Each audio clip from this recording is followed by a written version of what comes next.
मुनिवरों का विहार ग्राम नगरों में प्रयोजन पूर्ण होता है।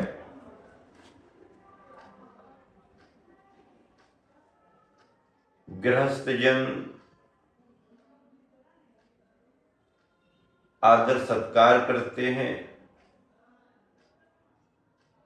गमनागमन यानी विहार से जैन जैनेतर बंधु परिचित होते हैं। नए नए नगरों में समाज का परिचय होता है। यथायोग्य समाज को मार्गदर्शन मिलता है।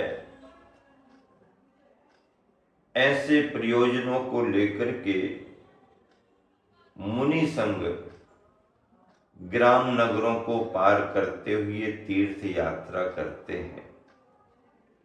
तीर्थाटन भारतीय संस्कृति में बड़ा महत्व रखता है।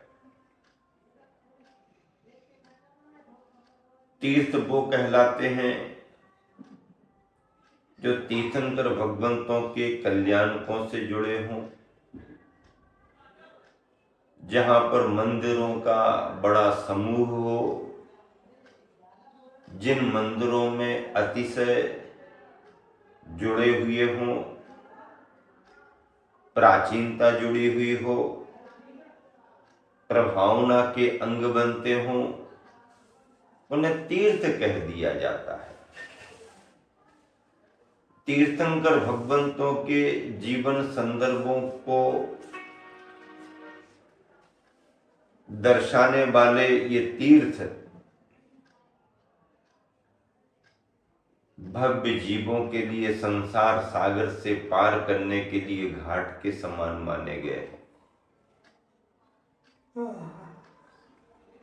गुरुवर आचार्य श्री ने अपने जीवन काल में अनेक तीर्थों का कायाकल्प कर दिया।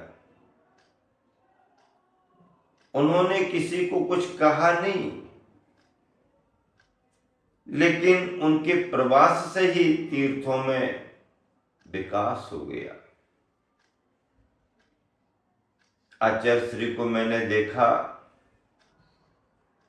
छोटे छोटे क्षेत्रों पर भी, जहां आवागमन के साधन भी सुलभ नहीं, समाज भी नहीं, तो भी आचार्य श्री जाकर के ग्रीष्म काल, शीतकाल आदि आदि बिताते थे। आचार्य श्री के प्रवास से आसपास के ग्रामीण इलाकों से लोग आते थे, श्रद्धा से चौके लगाते थे। आसपास के शहरों नगरों से भी लोग आते थे, प्रवचन आदि होते थे, स्वाध्याय चलता था, आवागमन बढ़ता था, दान पुण्य बढ़ता था और अपने आप मंदिरों का विकास, जीर्णोद्धार होने लगता था। मध्य प्रदेश बुंदेलखंड के जिन क्षेत्रों पर माली और पुजारियों की व्यवस्था नहीं होती थी, आज वह क्षेत्र बड़ी प्रभावना के केंद्र बने हुए हैं। सिद्ध क्षेत्र कुंडलपुर अनूठा शिल्प है, बहुत कला का शिल्प है। नैमावर सिद्धोदय, बीना बारह अतिशय क्षेत्र, रामटेक अतिशय क्षेत्र,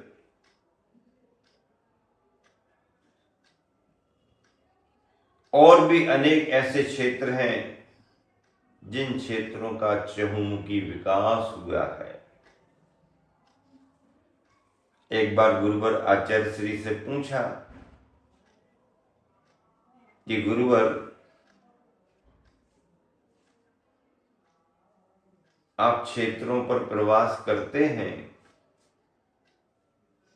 इतना विकास हो जाता है, ये कैसे होता है? पकौड़ा को याद करो, आहार जी को याद करो, द्रोणागिर नैनागिर को याद करो। गुरुदेव, ये क्षेत्रों का विकास कैसे हो जाता? कौनी जी अतिशय क्षेत्र, मड़िया जी, कितने सारे क्षेत्र। तो आचार्य ने कहा कि मैं कुछ कहता थोड़ी हूं, करता थोड़ी हूं, ये तो सब अपने आप हो जाता है। कैसे हो जाता गुरुदेव?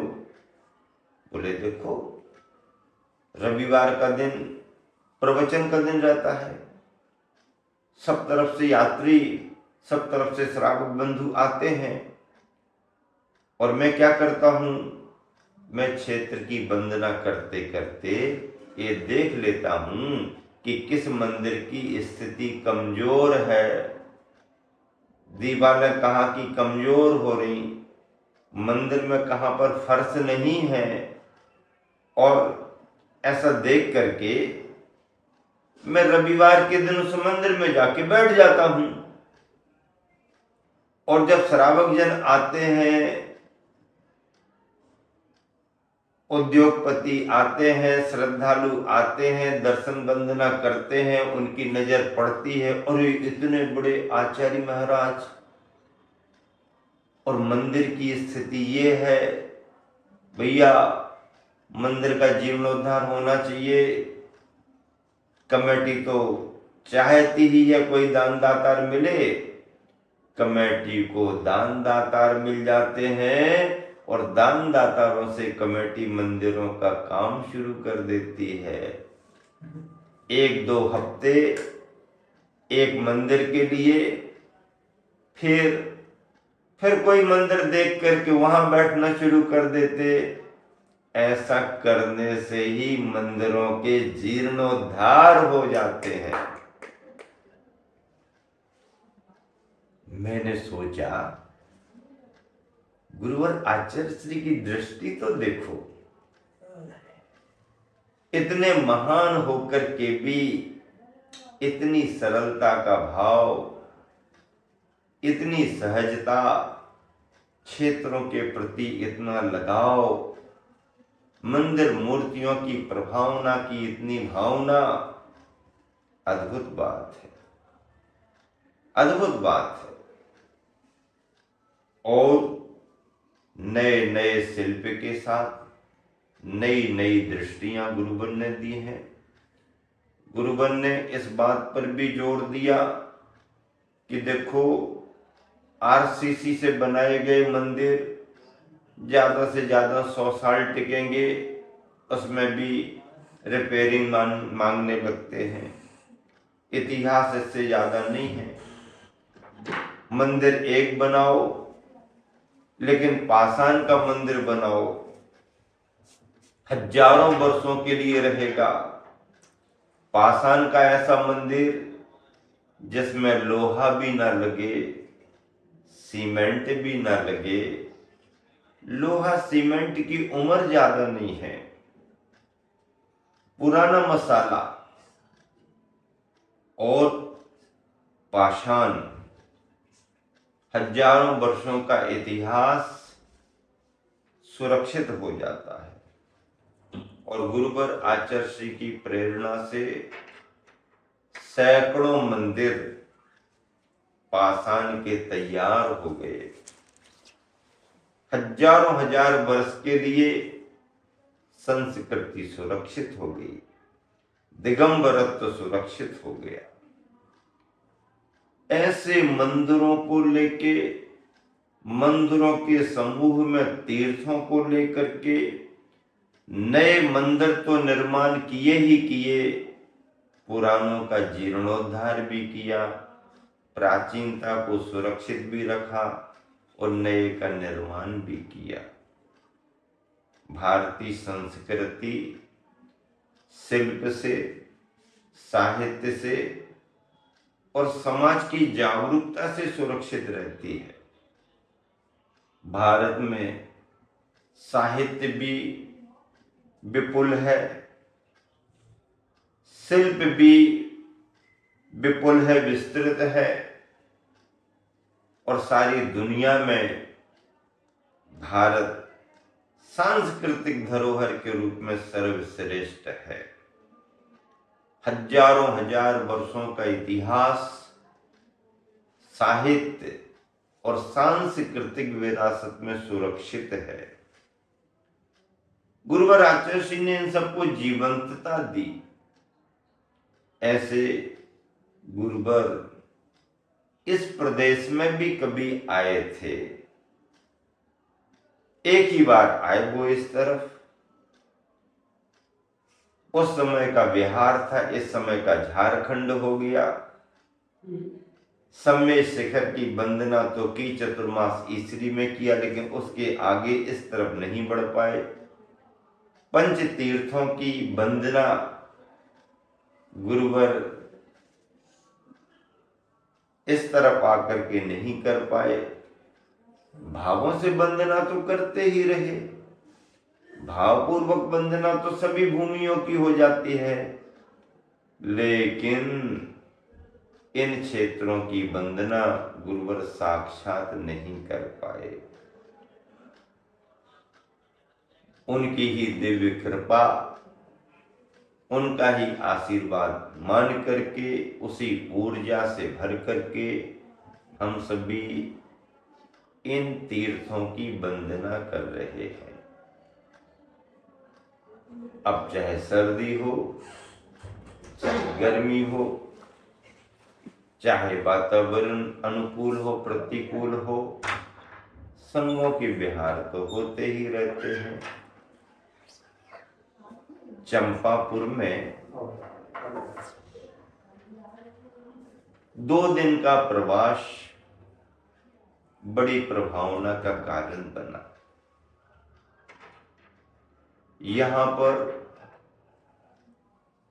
संभवतः सन 2014 में 31 फीट उत्तुंग प्रतिमा बांसपूज भगवान की प्रतिष्ठित हुई। खुले प्रांगण में, निरभ्र आकाश के नीचे, खुले आकाश में खड़गासन रूप में स्थापित है। वंदना करके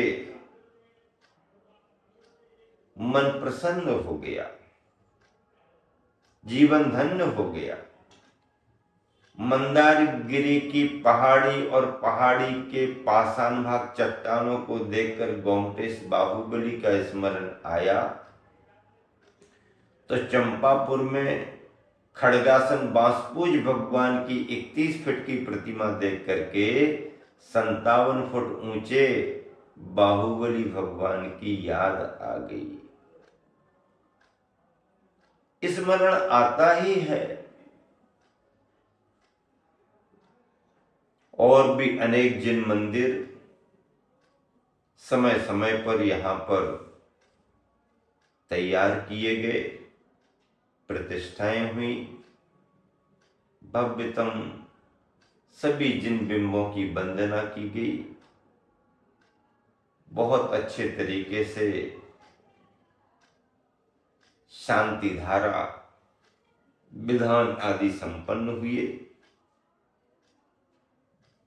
आज भी बड़े मन भावन तरीके से मुनि संघ और आर्यिका संघ ने मिलकर के मध्याह्न वेला में संपूर्ण क्षेत्र की वंदना की।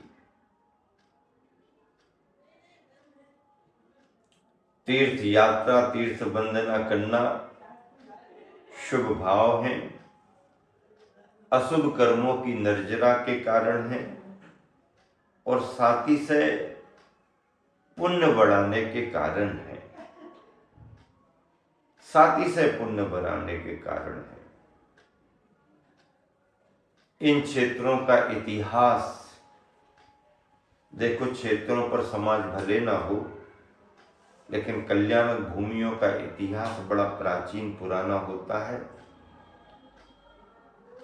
और इसीलिए यात्री तो हमेशा आते रहते हैं, लेकिन संयमी जन, मुनि जन बार बार नहीं आ पाते हैं।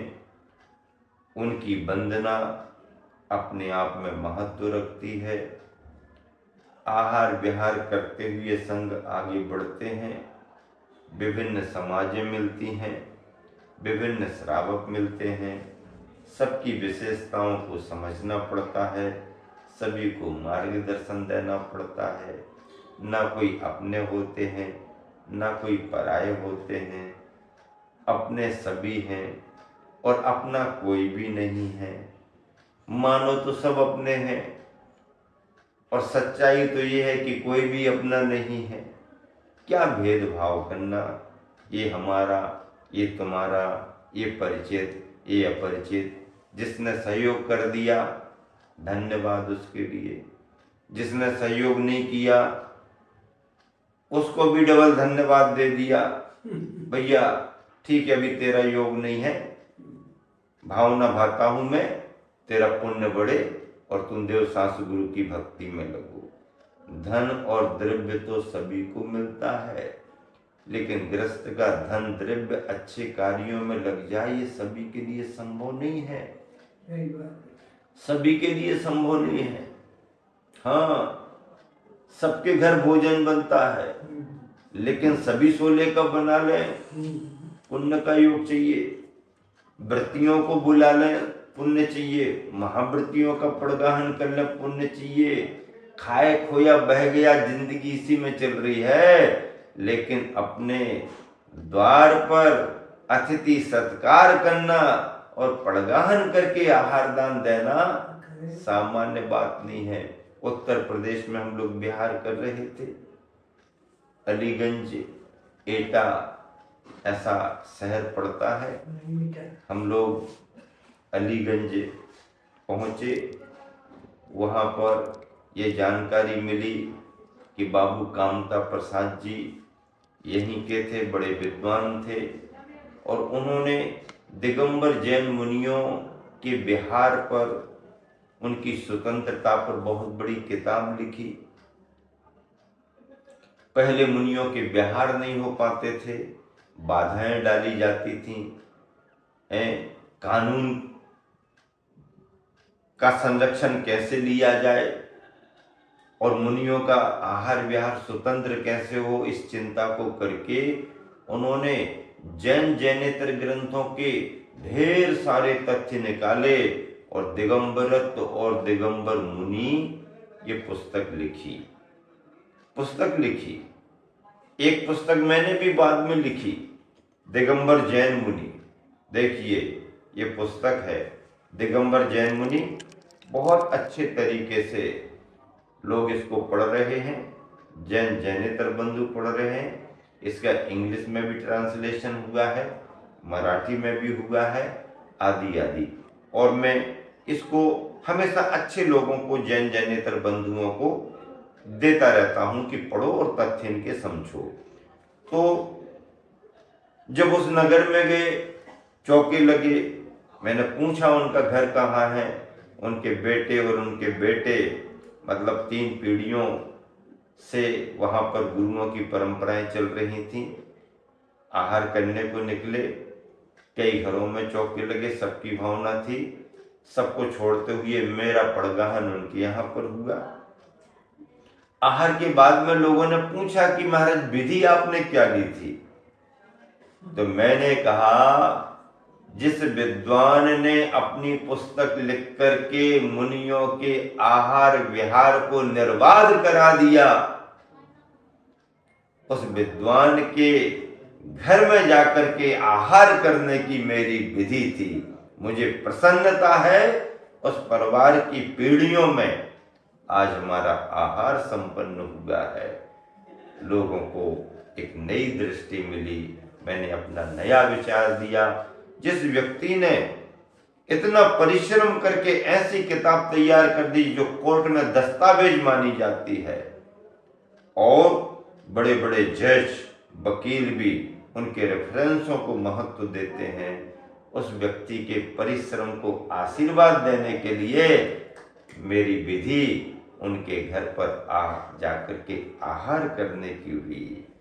आज भी उनके परिवार में मुनियों की भक्ति चलती रहती है। तो ऐसे प्रेरक प्रसंग जगह जगह विहार करने से समाज में जागरूकता पैदा करते हैं, मुनियों की परंपरा को आगे बढ़ाते हैं। इसलिए जैन मुनि किसी एक ही जगह पर बंद करके नहीं रहता है, वह समय समय पर विहार करते हुए अपना स्वाध्याय और अपनी साधना संपन्न करता है। चंपापुर नगरी में सारे संदर्भ तो याद किए ही जा रहे हैं, एक संदर्भ को भी याद करना जरूरी है, और वो संदर्भ अपने ही संघ के मुनिवर प्रशांत सागर जी महाराज का है। देखो, प्रशांत सागर जी महाराज को मैं जब वह घर में थे तब से जानता हूं, और जब वो ब्रह्मचारी बने तब से भी मैं जानता हूं। सन 1984 से उनका परिचय शुरू हुआ था।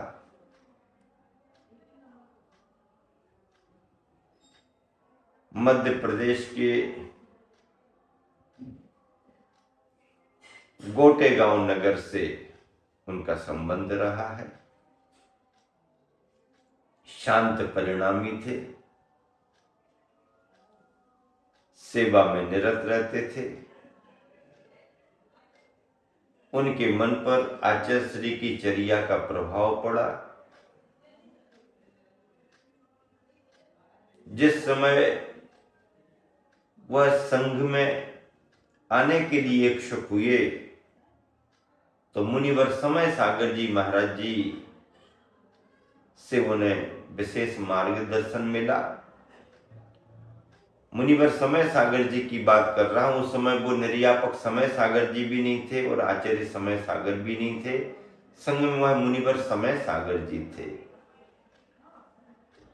उनके पास बैठना, मार्गदर्शन लेना मेरा अपना स्वाभाविक स्नेह था। स्नेह भाव मैं अपना प्रकट भी करता था उनके प्रति। बड़े स्नेही थे, बहुत अच्छी बात करते थे। मुनिवर प्रशांत सागर जी संघ में आए, दीक्षित हुए। क्षुल्लक एलक आदि आदि उनकी मुनि दीक्षा नेमावर में हुई।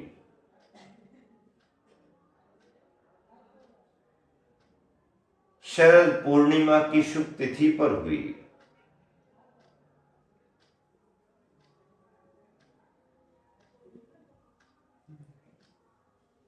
उन्नीस सौ 97 में हुई संभवतया।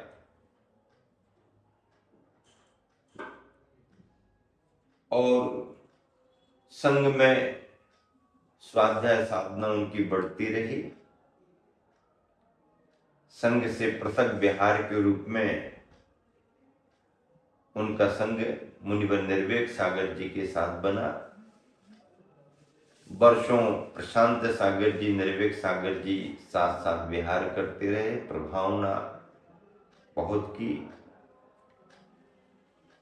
कर्नाटक में प्रवास के अवसर पर उनका चतुर्मास दानोली कोतली में हुआ और हमारा चतुर्मास सदलगा गुरुवर की जन्म स्थली पर हुआ। बाद में जब कर्नाटक यात्रा पर आगे बढ़ने की बात आई, श्रवण बेलगोला बाहुबली भगवान की वंदना करने का भाव मन में आया।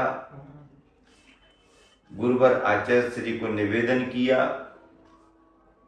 तो आचार्य श्री का संकेत आया कि ठीक है, वंदना करने का भाव अच्छा है, लेकिन कर्नाटक प्रांत है, अनुकूलता से आगे बढ़ना, आप सबको कन्नड़ आती नहीं है।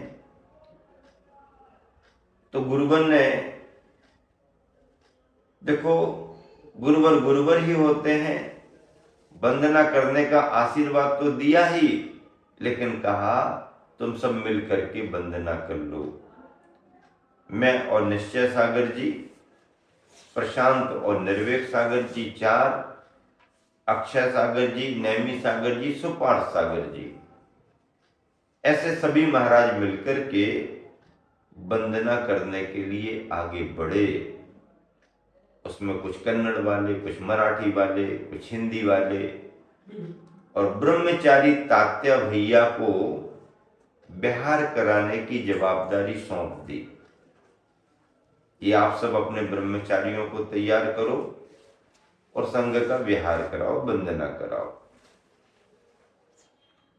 उस समय जो तैयारी हुई वह इस रूप में कि एक तो सदलगा के जैन बंधुओं का चौका रहा, 2 हुपरी से जैन बंधुओं के चौके रहे, और एक ब्रह्मचारी तात्या भैया आदि ब्रह्मचारी भाइयों का चौका रहा।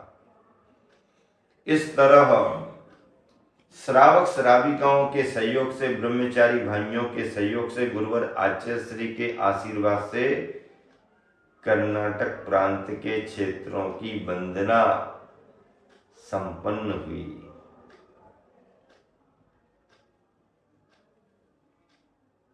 उस प्रवास में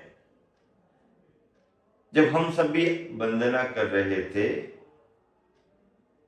तो प्रशांत सागर जी महाराज जी से प्रतिदिन सुबह शाम चर्चाएं होती थी, संयोजना होती थी। अक्षय सागर जी महाराज जी से चर्चाएं, संयोजना होती थी, और उनकी सरलता, उनकी कुशलता मुझे आज भी याद है। इस संदर्भ में क्यों सुना रहा हूं? क्योंकि चंपापुर में मुनिवर विहार करते हुए आए और जो कुछ भी उनके साथ हुआ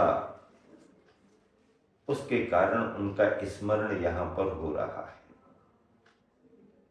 हमारे वो साधर्मी थे, हमारे वो संघ के मुनिराज थे। हम सभी मुनिराज एक दूसरे के प्रति वात्सल्य रखते हैं। मैं तो बार बार कहा करता हूं कि गुरुवर आचार्य श्री से दीक्षित जो भी पिच्छीधारी हैं और जो भी दीक्षा संपन्न है वो सब हमारे अपने भाई हैं। उनके प्रति स्नेह भाव रखना, उनके लिए सहयोगी बनना, एक दूसरे को प्रोत्साहित करना, एक दूसरे के धर्म कार्यों में सहयोगी बनना, ये हम सबका कर्तव्य है। कर्नाटक की यात्रा बहुत अच्छी हुई। कर्नाटक के संस्मरण भी ढेर सारे हैं। एक जगह प्रशांत सागर जी महाराज आहारचर्या के बाद उन्हें जंगल का कुछ विकल्प आया तो संकेत देकर के कि मैं आगे जंगल करके और वहीं सामयिक को बैठ जाऊंगा, फिर विहार कर लूंगा साथ में ही, आदि आदि, ऐसा सहज ही था। उनके साथ जो भी श्रावक बंधु थे उन्हें रास्ते का सही ज्ञान नहीं रहा और वो आगे बढ़े तो कुछ ऐसे आगे बढ़े, ऐसे रास्ते पर आगे बढ़े कि वो रास्ता अलग अलग जगह को जाता था। हम लोग आगे बढ़े, महाराज मिले नहीं। इतना लंबा समय हो गया फिर भी नहीं मिले। कहाँ होंगे? पूछताछ शुरू हुई। किसी ने कहा उस रास्ते पर आगे बढ़े, उस तरफ जाते देखा गया, पता लगाया गया। वो बहुत आगे किसी दूसरे रास्ते पर आगे बढ़ गए। शाम तक संपर्क हुआ, फिर बाद में बातचीत हुई और कहा कोई बात नहीं, अब पुनः दूसरे रास्ते से आप घूम करके आ जाएं। अगले दिन मिलान हो गया। ऐसे अनेक संदर्भ होते हैं। रास्ते रास्ते रहते हैं, बताने वाले कभी कभी सही ज्ञान नहीं रख पाते हैं, होता रहता है। जब वह मिले तो फिर अपनी वही पुरानी भाषा में हंसी मजाक के साथ सुनाइए अनुभव, बताइए अनुभव, आदि आदि। उनके कार्यों में लेखन कार्य की प्रधानता थी। अध्ययन करना और अच्छी चीज निकाल करके सभी को पढ़ने के लिए उपलब्ध कराना उनकी रुचि थी।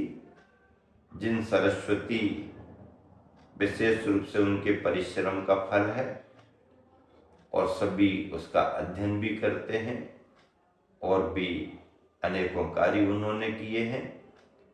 ऐसे मुनिवर प्रशांत सागर जी महाराज सन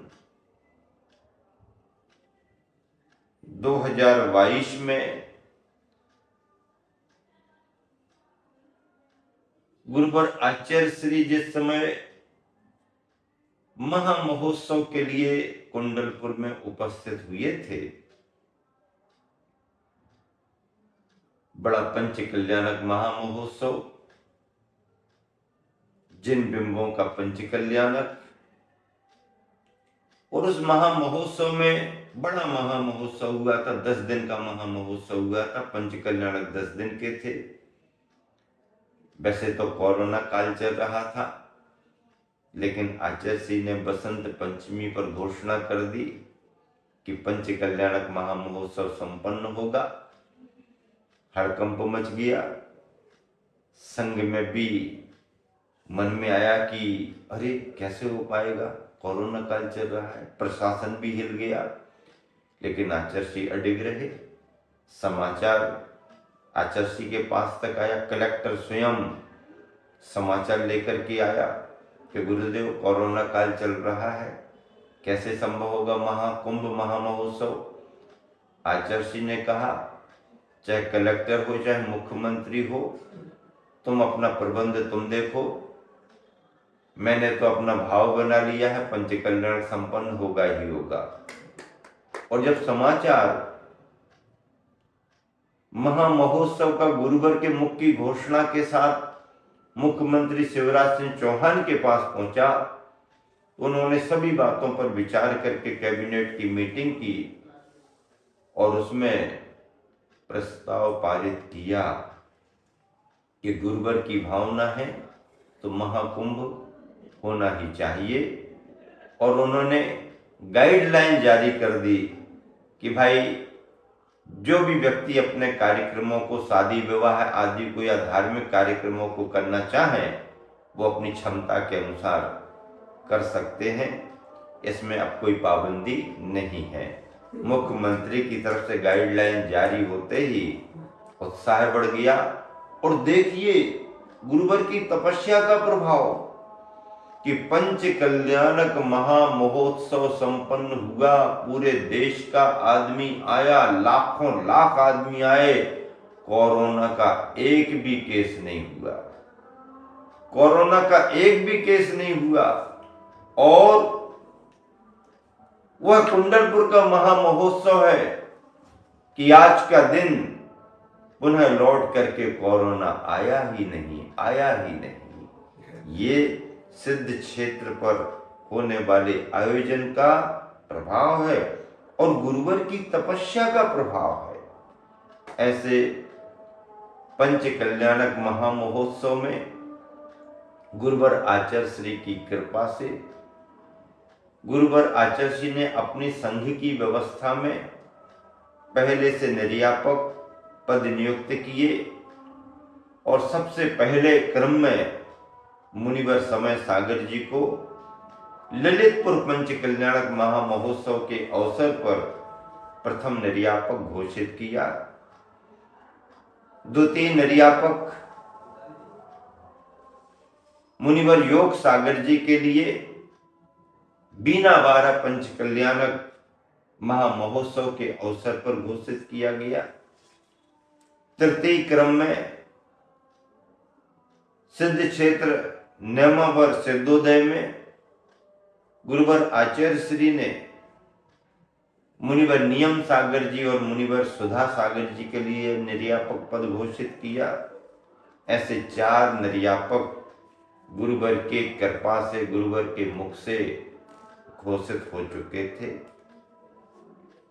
पंच कल्याणक महामहोत्सव में 20 फरवरी की वह तिथि तारीख तब कल्याणक दिवस पर गुरुवर आचार्य श्री ने 6 निर्यापक पद और घोषित किए।